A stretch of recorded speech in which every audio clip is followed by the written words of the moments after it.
قائد اعظم محمد علی جناح۔ قائد اعظم کے معالج professor doctor الہی بخش نے اپنی کتاب with the Quaid Azam during his last days میں تحریر کیا ہے کہ بانی پاکستان کے آخری الفاظ یہ تھے: میں اب نہیں، جس کے آدھے گھنٹے بعد ان کا انتقال ہوا۔ لیاقت علی خان۔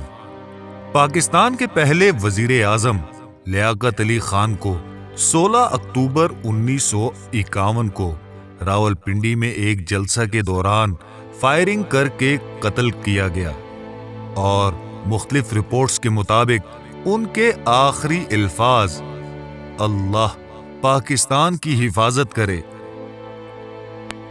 ذوالفقار علی بھٹو۔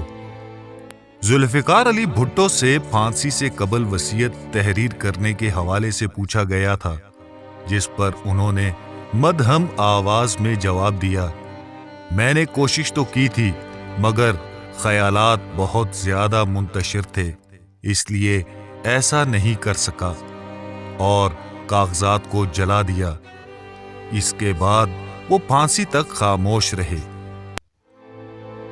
ونسٹن چرچل، سابق برطانوی وزیر اعظم۔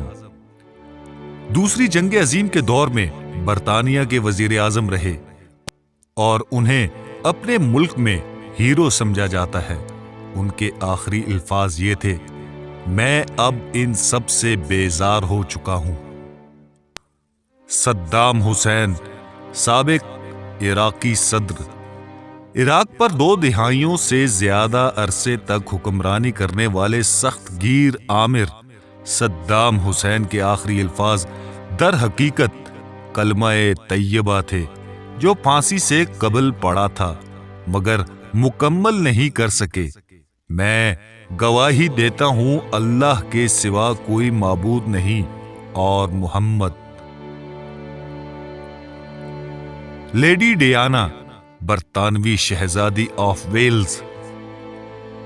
پرنسس آف ویلز سے ہٹ کر لیڈی ڈیانا کو ان کے سماجی کاموں کے لیے بھی جانا جاتا ہے، اور فرانس میں گاڑی کے حادثے میں موت سے قبل رپورٹس کے مطابق انہوں نے کہا تھا: میرے خدا، یہ کیا ہو رہا ہے؟